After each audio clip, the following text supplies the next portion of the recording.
It'll be brief and less analytical. Less analytical.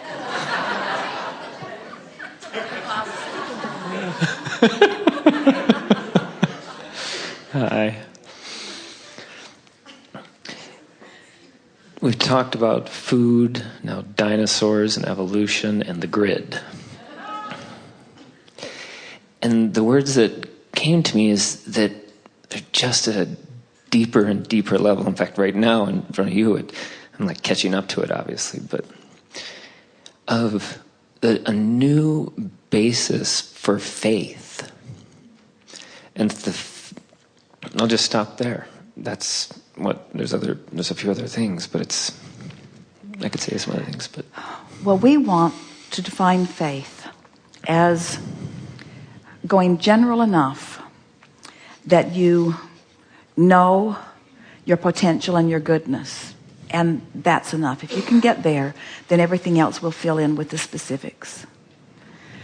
Faith in a religious sense, or even in the sense that most people talk about it, is believing in something not yet seen. But we're not asking you to do something that ridiculous. We're not asking you to believe in something not yet seen. We're just asking you to see with your emotions. Yeah, right. We're asking you to interpret at deeper levels, because faith is not belief in something unknown. Faith is knowing. Yeah. In other words, you got to know it before it can present itself to you in fuller fashion. The grid was so much like that. It was so easy. In fact, what occurred to me is that at some point when someone was talking, we so want to like play with the grid now so we can rendezvous with the people and the things. And it's like, I was sitting there picturing what it would feel like to, less specifically, just rendezvous with my inner being in the grid. And is that anything that you could? Well, it's the most primary, elementary, important thing that you could intend. And when you do, the feeling of faith will be there. In other words, faith is the byproduct of doing exactly that.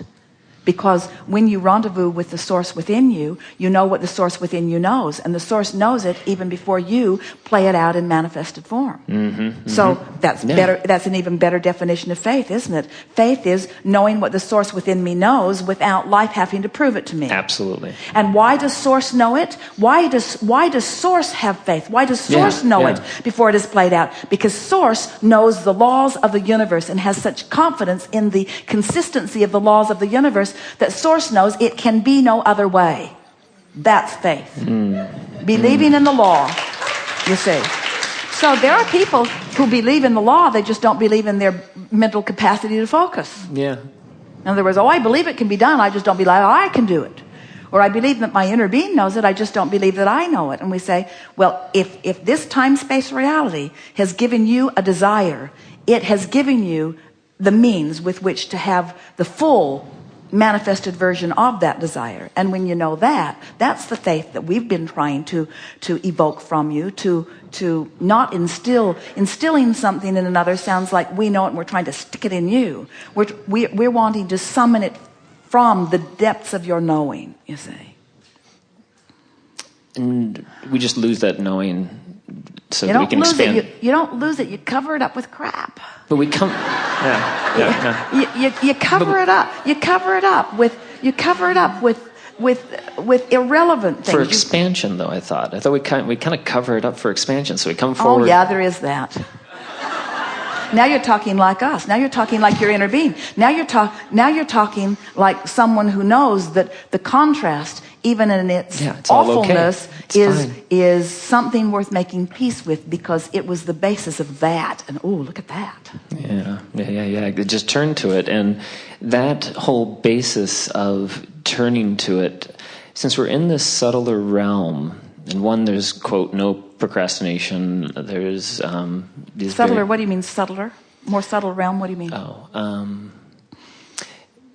For instance, there's not the whoosh of the same emotional thing going outside the vortex to inside the vortex. So you were speaking of emotion, but you were talking about the difference between subtle emotions that don't ring your bells so much. Precisely. Thank you. And so. And inspiration has been used so much. And inspiration was really easy to kind of, that's inspiring, that's not inspiring. But in these other ones where Esther is playing around with you, apparently, with, boy, where's hope? Hope's way too far, and there's these other words, and maybe they're even different orders. Well, the more you play with this, in other words, hope is so much better than despair. Yeah. But hope in relationship to knowing, huge difference. And once you've tasted knowing, hope sort of... Yeah, totally. Once you've tasted knowing, anything less than that isn't enough. Right. And that's, which means after you hang around with your inner being for a little while, you don't want to go anywhere without them. It's like your American Express card.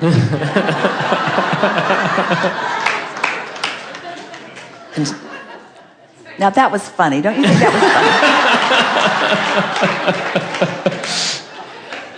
And maybe that's to your point where there's increasingly less of a differentiation and there's not that separation. And maybe that's why I don't have those feelings of elation and inspiration. It's just like when you said like it and get it, like it and get it, like it and get it, because there's less separation between the two selves. If you find yourself feeling a little bored with that, then your desire for more emphatic emotion is launched, and then something will come to you that will produce that for you. In other words, there's no right or wrong in all of this, but there is a wonderful thing about settling in to a sort of peaceful ease and flow. Because you've put enough into your vortex, the delicious delights that you're looking for, look at it this way.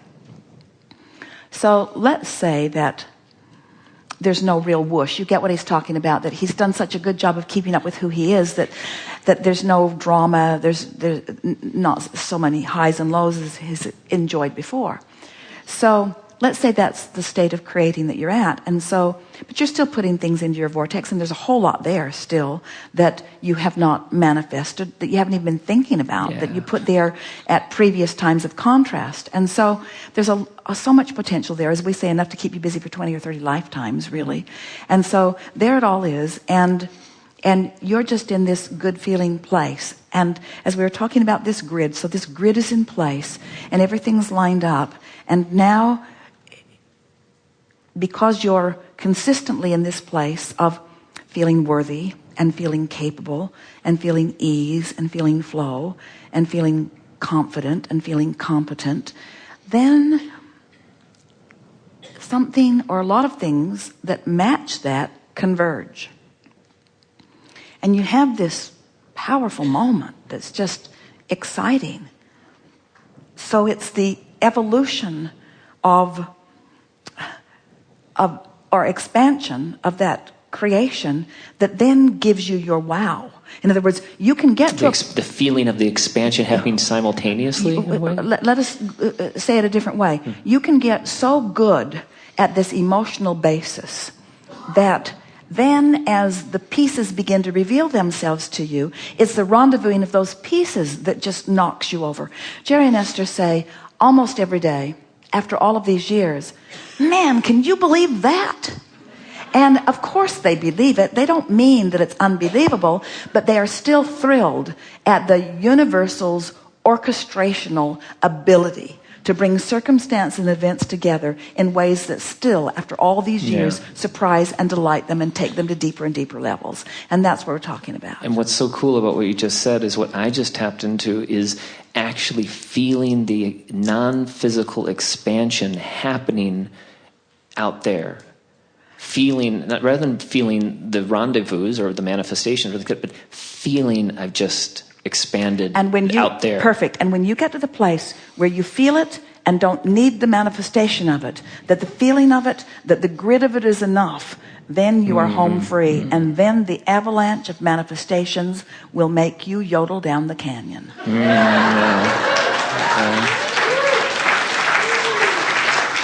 And those who are watching you will not think you are experiencing calm. They'll think you're a maniac. with so much wonderful stuff avalanching in around you. So the last bit, and I know And one more piece to that. One more piece to that is that in all of this, you're a teacher to the core of your being. So not only do you get the thrill of watching it happen in your own life, but you get to watch it happen in the lives of those around you. And no matter how mundane your creation begins to feel to you, it's always going to ring your bells to watch them get it, and them get it, and them get it, and them get it, and them get it, and them get it. Yeah, and that's fantastic. I know there's a false premise maybe in this last little bit, but there's a part of me, and maybe it's just maybe a latent way of being, but the concept of leap of faith, it seems like because you said you wait for inspiration, but we're not playing with those same words in that same arena. We think leap of faith is a little bit like the Big Bang. They're little bangs and they're little leaps. Because if you try to leap too far, you don't make the jump.